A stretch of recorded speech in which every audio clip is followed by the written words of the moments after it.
Hi అండి. Welcome to Anjali cooking. ఈరోజు వీడియోలో బంగాళదుంప ఫ్రైని మీరెప్పుడూ చేసుకునేలా కాకుండా టేస్టీగా అందరికీ నచ్చేలా ఎలా చేయాలో చూద్దాం. కానీ దానికన్నా ముందు అంజలి కుకింగ్ ఛానల్ను ఎవరైనా కొత్తగా చూస్తున్నట్టయితే మా ఛానల్ను సబ్స్క్రైబ్ చేయండి. ఈ వీడియో నచ్చితే ఒక లైక్ చేసి షేర్ చేయండి. ఇలాంటి మరిన్ని రెసిపీస్ కోసం అంజలి కుకింగ్ ఛానల్ను సబ్స్క్రైబ్ చేయండి. ఇక్కడ చూడండి, నేను బంగాళదుంప ఫ్రై కోసం 1 కేజీ బంగాళదుంపలు తీసుకున్నానండి. దీన్ని పైనుంచి ఇలా పీల్ తీసేసుకోవాలి.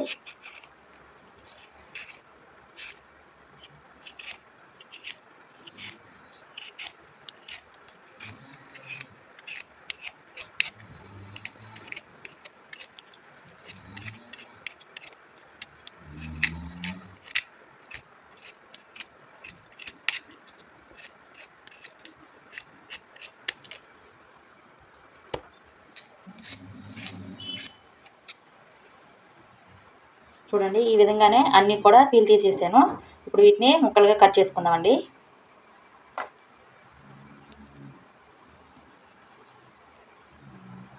చిన్న చిన్న పీసెస్గా కట్ చేసుకోవాలి.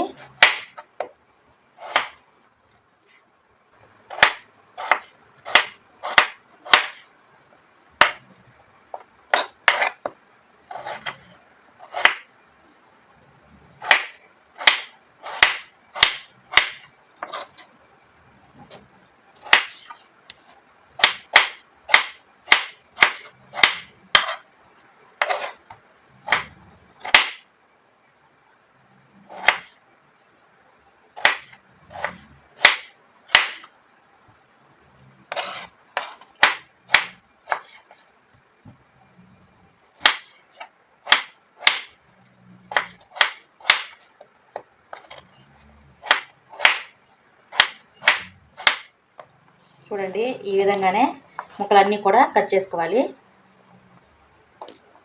ఈ సైజ్ సరిపోతుందండి, మరీ పెద్దగా కట్ చేసుకోవాల్సిన అవసరం లేదు. ఇప్పుడు వీటిని వాటర్లో వేసి వాష్ చేసుకుందామండి.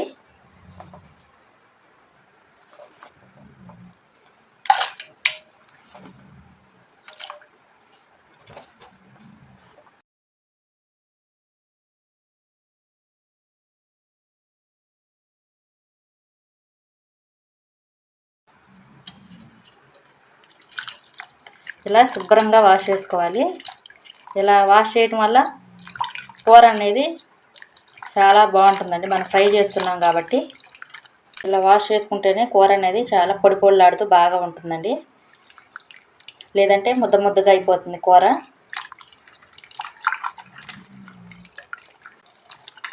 ఇలా 2 సార్లు వాష్ చేసుకోవాలండి.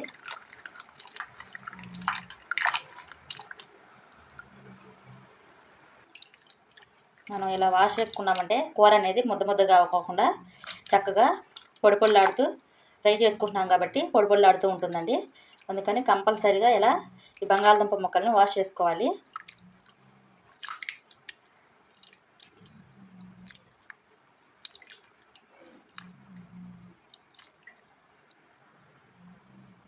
చూడండి, ఈ ముక్కల్లోని వాటర్ అంతా పంపేసానండి. ఇప్పుడు దీన్ని పక్కన పెట్టేసుకొని నెక్స్ట్ ప్రాసెస్ ఏంటో చూద్దాం. ఇప్పుడు ఒక మిక్సీ జార్ తీసుకోండి. ఇప్పుడు మిక్సీ జార్లో కొన్ని ఎల్లిపాయ రెబ్బలు వేసుకోండి. అలాగే 1/2 టీ స్పూన్ మిరియాలు వేసుకోండి. అలాగే ఇందులో 4 పచ్చిమిర్చిని కూడా కట్ చేసి వేసుకుంటున్నాను. ఇప్పుడు వీటిని మరీ మెత్తగా పేస్ట్లా కాకుండా కచ్చా పచ్చగా గ్రైండ్ చేసుకోవాలి. చూడండి, ఈ విధంగా కచ్చా పచ్చగా గ్రైండ్ చేసుకొని ఇప్పుడు దీన్ని పక్కన ఉంచండి. నెక్స్ట్ ప్రాసెస్ ఏంటో చూద్దాం. ఇప్పుడు స్టవ్ ఆన్ చేసుకొని స్టవ్ పై ఒక కడాయి పెట్టుకోండి. ఇప్పుడు ఈ కడాయిలో కొద్దిగా ఆయిల్ వేసుకోండి. అంటే బంగాళదుంపలు ఫ్రై చేసుకుంటాం కాబట్టి కొంచెం ఎక్కువగానే వేసుకోండి. ఈ ఆయిల్ని బాగా హీట్ అవనివ్వండి. నేనైతే డీప్ ఫ్రై కోసం ఎక్కువ ఆయిల్ అయితే వాడట్లేదండి. ఈ మాత్రం ఆయిల్ తీసుకొని బంగాళదుంపలన్నిటిని 2 సార్లుగా ఫ్రై చేసుకుంటున్నాను. ఇప్పుడు ఆయిల్ బాగా హీట్ అయిందండి. ఇప్పుడు బంగాళదుంప ముక్కలు వేసేసుకొని ఫ్రై చేసుకుందాం. మొత్తం కాకుండా ఫస్ట్ కొన్ని వేసేసుకొని తర్వాత మిగిలిన కూడా ఫ్రై చేసుకుందాం.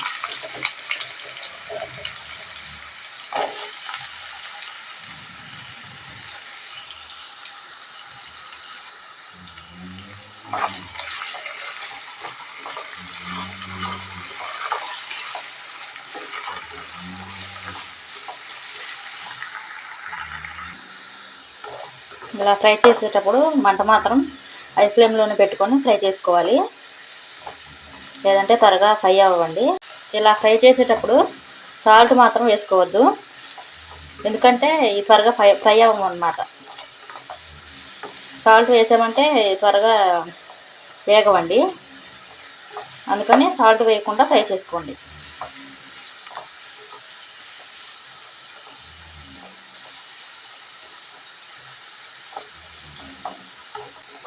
ఇలా 2 సార్లుగా ఫ్రై చేసుకోవడం మీకు కష్టంగా అనిపిస్తే కొద్దిగా ఆయిల్ ఎక్కువగానే తీసేసుకొని ఒకసారి బంగాళదుంప ముక్కలన్నీ వేసేసి ఫ్రై చేసుకోండి, త్వరగా ఫ్రై అయిపోతాయి.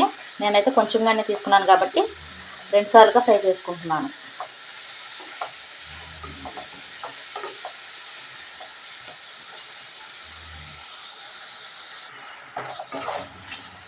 చూడండి, కొద్దిగా కలర్ చేంజ్ అయింది కదా, ఇంకొంచెం ఫ్రై చేసుకోవాలండి.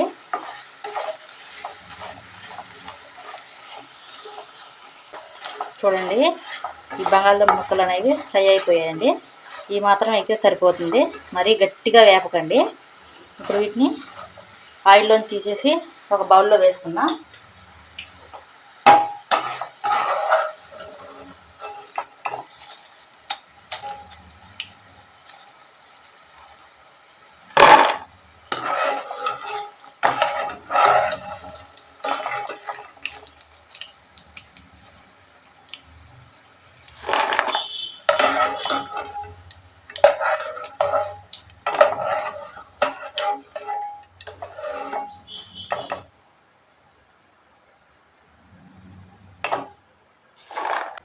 ఇప్పుడు మిగిలిన ముక్కలు కూడా వేసేసి ఫ్రై చేసుకుందాం.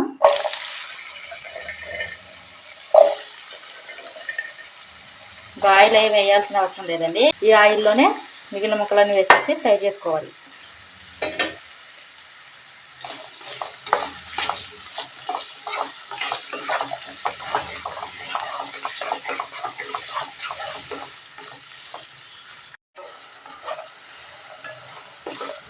ఇప్పుడు మిగిలిన ముక్కలన్నీ కూడా ఫ్రై అయిపోయాయండి.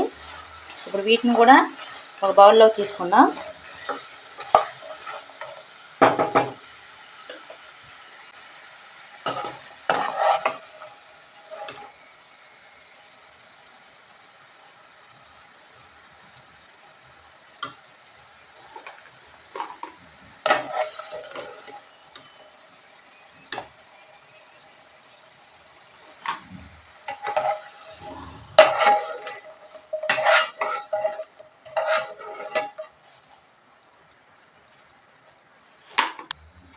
చూడండి, ఈ విధంగా ఫ్రై చేసేసుకొని ఇప్పుడు వీటిని పక్కన పెట్టేసి నెక్స్ట్ ప్రాసెస్ ఏంటో చూద్దాం.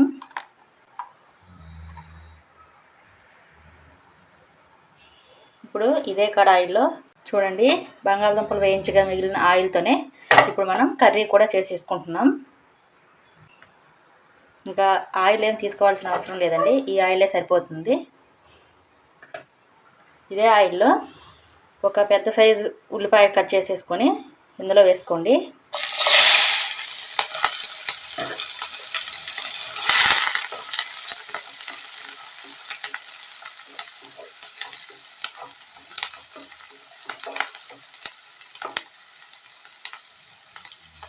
తర్వాత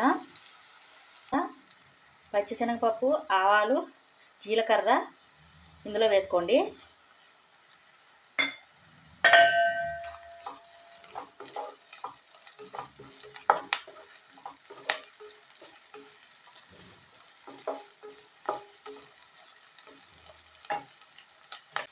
తర్వాత 4 రెమ్మల కరివేపాకు కూడా వేసుకోండి.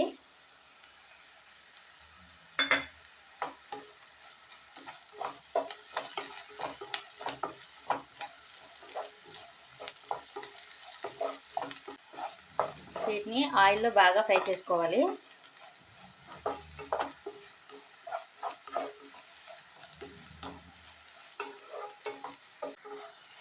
చూడండి, ఈ ఉల్లిపాయ ముక్కలు ఫ్రై అయిపోయాయి కదా.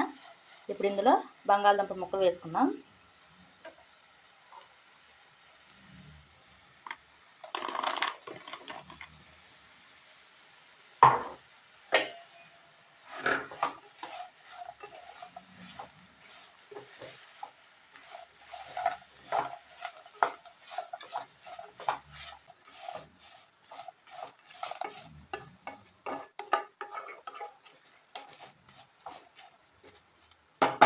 తర్వాత ఇందులో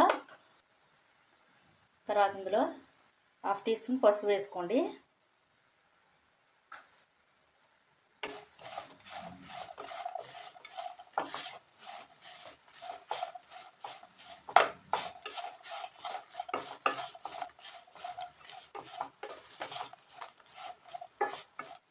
అలాగే మీ రుచికి సరిపడినంత ఉప్పు కూడా వేసుకోవాలి.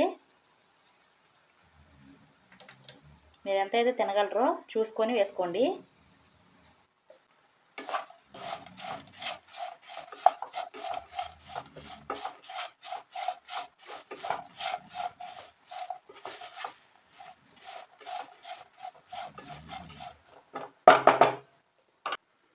తర్వాత మనం ముందుగా గ్రైండ్ చేసుకున్న పచ్చిమిర్చిని ఇందులో వేసేసుకుందాం.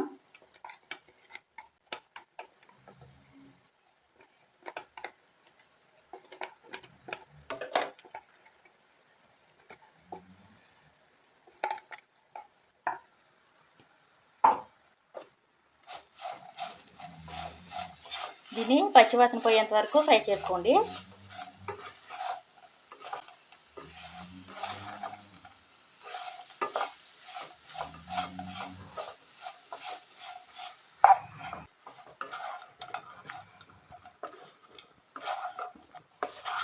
బాగా కలిసే విధంగా కలుపుతూ ఫ్రై చేసుకోండి.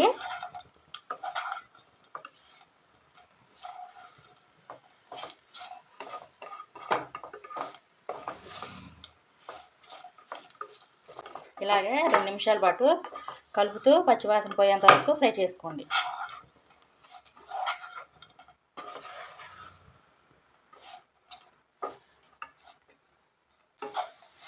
ఇందులో నేను కారం అనేది వేయట్లేదండి. నేను మొత్తం పచ్చిమిర్చితోనే ఈ ఫ్రై చేసేసుకుంటున్నాను. మీరు అవసరమైతే కొంచెం కారం ఎక్కువగా తినేవాళ్ళైతే 1/2 టీ స్పూన్ కారం కూడా వేసుకోండి. మేమైతే కారం తక్కువగానే తింటాను కాబట్టి పచ్చిమిర్చియే సరిపోతుంది. మీకు కొంచెం స్పైసీగా కావాలంటే మాత్రం 1/2 టీ స్పూన్ కారం అయినా వేసుకోవచ్చు.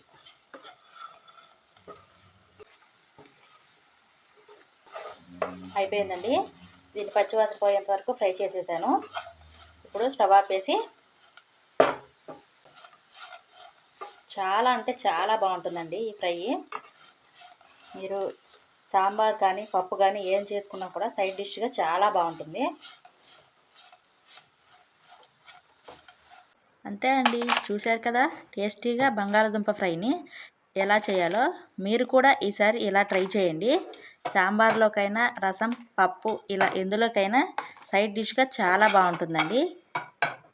ఈ రెసిపీ నచ్చిందా? నచ్చితే వెంటనే ట్రై చేయండి. Thank you for watching.